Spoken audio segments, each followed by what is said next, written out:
of the day, and it's one that's got business owners, political commentators, and the general public talking.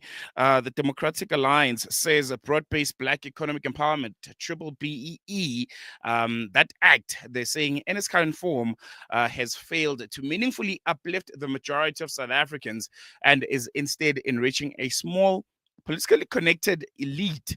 Yesterday, DA leader Johnson Hazen unveiled a 6-point plan to replace triple BEE with what they call a need-based, non-racial alternative.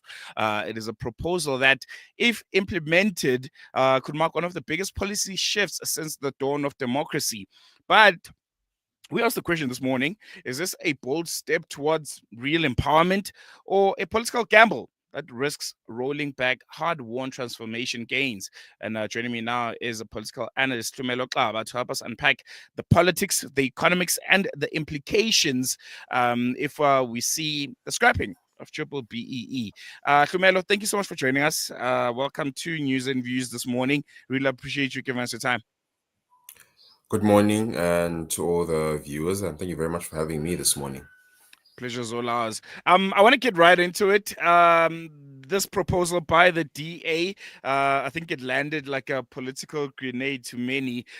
What was your reaction to it? Let's start there. What is the DA trying to achieve politically with this move? And what are your thoughts on triple BEE as in its current form, and how impactful it has been since its implementation?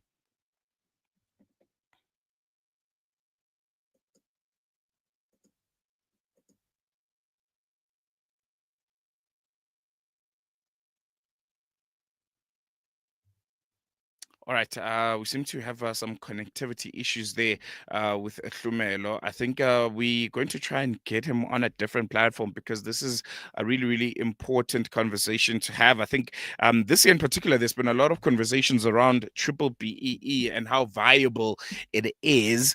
Many are suggesting that it has only benefited a few elite since its implementation, but many are saying it's a start. It's a start. Previously disadvantaged people in this country in particular have not had opportunities. They've not had business structured in a way that it benefits the previously disadvantaged. And yeah, I want to talk to you. What do you think? Do you think we need to do away with triple BEE? Have you yourself in any way benefited from this act? And do you believe maybe, as many suggest, South Africa can achieve true economic redress without race at the center of policy? Or is this simply impossible given the history that the country has? You can engage with us. You can send us a voice note on 061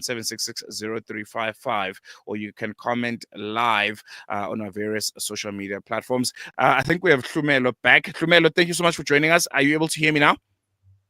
Yes, my apologies about that. Yes. Before we lost you there for a moment, I just wanted to talk about your analysis of triple BEE in its current form as an act, and also your reaction to the DA's proposal and them trying to do away with it, do away with broad-based economic empowerment. Well, firstly, I wasn't necessarily surprised about the DA's utterances in regards to some of the policies that they actually said that they want to rescind in our current constitution, because the DA, I said this on another platform, does not really have a history of advocating for any progressive policy that will actually ensure that addresses historical injustices. For instance, one of the policies that they said are obstacles to them achieving this so-called 6-point plan of theirs was the Expropriation Act, which is actually an act that is very crucial in regards to ensuring that there is equitable redistribution of property and land in South Africa, because we know that property redistribution or land redistribution has been a very thorny issue since the dawn of our democracy, even before that, actually, because if you know and appreciate our history, you'll know why it is important to actually have such a policy being implemented in South Africa. In as much as there can be a lot of there aren't homogeneous views insofar as how the Expropriation Act should be implemented, but I do believe that the DA are not really for actually any progressive policy being implemented in South Africa. Then moving on to the BEE question, in its current form, I think we can all agree that BEE needs to be reviewed because it has only benefited a few elite that are politically connected from the time when it was in instituted as an act. It's actually something that only benefited a few who were politically connected. People like our current president, Cyril Ramaphosa, people like the Petrus Motsipes and Tokyo Sexwale, and did not actually seek to alleviate poverty or actually enrich those that are from the previously disadvantaged demographic in our country. And I think even now, if you can look from a local government level up until a national level, you'll find that majority of the people who get these so-called tenders and contracts with government are always the same people, which actually then puts in question the credibility and the effectiveness of this of triple BEE, in that, is it really a policy that is being used to alleviate poverty for blacks, or let me just say for previously disadvantaged people, or is it just being used as a ploy that is going to just benefit a few politically elite and those that are connected to them, and then leave the rest of us in the cold? So in its current form, I do believe that BEE needs to be reviewed. However, when it comes to the DA not being anti-BEE, I think that they are just using the fact that it's benefiting a few politically elite as a scapegoat for something that they are totally against. Because if you know the DA, you will get to appreciate the kind of policies that they always advocate for. John Steenhuisen also mentioned that they are advocating for a free market economy, and that is as a result of the neoliberal approach that is underscoring their ideological outlook as a party. So it came as no surprise, and it just goes to show that the DA is a party that is anti-transformation, because even in the past they were against the issuing out of social grants, and we know that in South Africa majority of the beneficiaries of social grants are black people. So it just goes to show their stance towards anything that seeks to alleviate poverty of black people, as well as actually address past injustices. Mm, mm, mm. And I think this goes to my next question then, because as I'm looking at it, even if the DA could come into power tomorrow, repelling or replacing triple BEE would face legal and constitutional hurdles that would be monumental. Could we see it as an attempt to court business and middle class voters? We're going to the local government elections soon. Or is it also about international trade pressure, given, the US and them flagging these race-based laws in some of AGOA's negotiations? To say that these policies are race-based, yes, we can argue and debate about their effectiveness and how they have been executed. But to say that a policy that seeks to address past injustices and also seeks to bring about egalitarian status between, I would say, particularly blacks and whites, who, by the way, are the ones who are the ones that are in control of our country's economy, is something that is very disingenuous. Because, for instance, you cannot say that, like I said, that triple BEE in its current form needs to be reviewed in order to ensure that it seeks to benefit a much more larger demographic and a much more larger, I would say, demographic from the previously disadvantaged people, instead of actually benefiting those that are connected to the political elite and those that are connected to the previously disadvantaged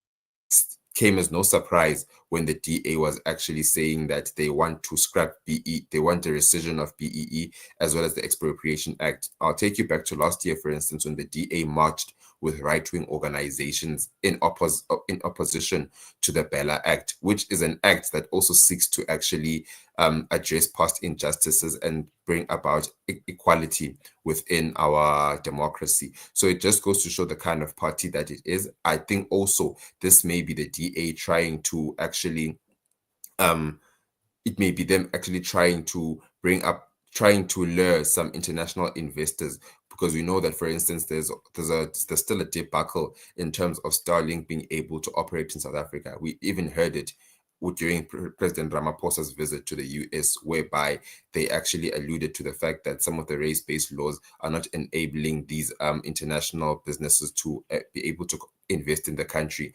I mean, if you want to invest in South Africa, yes, there are regulations that you need to abide by. There shouldn't be any special treatment or selectiveness when it comes to certain individuals. So I do believe that it is also their stance in regards to BEE is also aligned to that, and how it is actually and how they're actually trying to please some of their Western allies.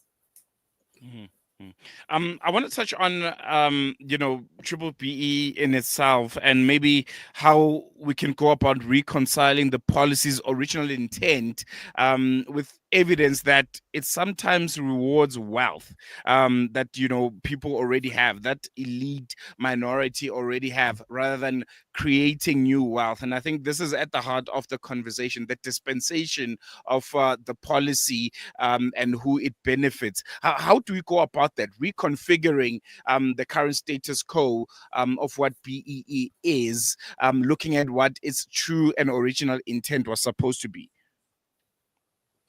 Well, if my memory serves me correct, the original intent of if you know that, you'll remember that in South Africa, like I mentioned, majority of our country's economy is actually in the hands of a few previously or privileged, or let me say white privileged individuals, and it's been like that for years. For instance, during the apartheid era, there was a commission that was done. You remember that the Afrikaner community in South Africa was one that was extremely poor as compared to their English counterparts.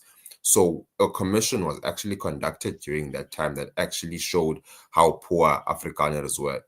Some of the SOEs that we see today, such as Transnet, Eskom, even companies like Sanlam, Afbob, etc., were actually created to uplift the Afrikaner community. And what was done during apartheid is that we know Black people were deliberately excluded from participating in the country's economy. So then, with all of that in mind, coming into the democratic dispensation that we're in, BEE was actually brought about to address those past injustices and to bring about economic equality amongst whites as well as blacks. But it hasn't really served its purpose, in that majority of the blacks in South Africa who are supposed to have actually participated in the economy still find themselves on the periphery, in that it has only been left to I would say, to a few political out elite to actually control everything because of their proximity to those that are actually controlling the economy. But nothing has really been done in order to ensure that BEE permeates throughout Black communities or Black businessmen and women, to ensure that they benefit within our country's economy. So I think that the problem of the policy is that it has not really the problem has been identified, but it has not really addressed some of the problems, the majority of the problems that are supposed to actually ensure that everyone can participate equally and freely in the economy. Instead, it is just squeezed into benefiting a few political elite, which is where the problem is now. I think it goes back to also what I said previously, that if you notice, in terms of the awarding of tenders or government contracts, you'll find that it's always the same companies that get certain contracts, irrespective of the sector that they're in. And that also actually draws a parallel to the corruption that we see, whereby there's an irregular awarding of tenders, etc., which is as a result of some of these BEE requirements and what they seek to achieve. And I just believe that in its current form, like I also mentioned, is one thing that I also reiterate again, that BEE needs to be reviewed, in that it has not really done its job in ensuring that everyone, or in particular blacks, have equal participation in the economy. Mm. I think we're going to leave it on that note, Hlumelo. Thank you so much for giving us the time and for unpacking, I think, a very, very controversial conversation that I think is rearing its head right now. Really, really appreciate it. Thank you.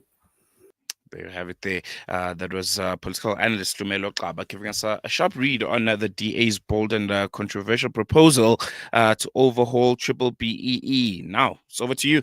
Do you believe South Africa can achieve true economic redress without race at the center of policy? Or is it simply impossible, given our country's history? All of those pointers that Hlumelo there was unpacking, the fact that there was strategically from the previous regime, the apartheid government, to make sure that white Afrikaners in particular are given first preference when it comes to economic opportunities in the country. The establishment of some of the organizations and companies that he's mentioned. So are we not ready yet for this kind of conversation? And let's talk about PE in itself. Have you, I don't know, have you benefited from it as a policy? Do you think it is still the correct tool for economic redress? Just looking at it, how it has been implemented, or do you think as a policy, it can still be worked on, it can still be tweaked, because it has only benefited a few elite here in South Africa, and those that are politically connected and their families and their friends, but it hasn't really trickled down to the ordinary men and women who were previously disadvantaged in this country? You can send us a voice note on our WhatsApp, which is 0617660355, and you can comment live on this broadcast. Triple BEE, what do you think? We have a comment already from Abdul Shabalala who says, Diet apartheid wants to axe BEE. Obviously, the fact that it will exacerbate inequalities even further instead of addressing the cause of said inequalities. And that's a very, very important point that you're making there, Abdul. And yeah, you can also engage with us. Triple BEE, should it go, should it stay, or should it be reframed and reworked? We're going to take a quick break. When we come back, News and Views continues.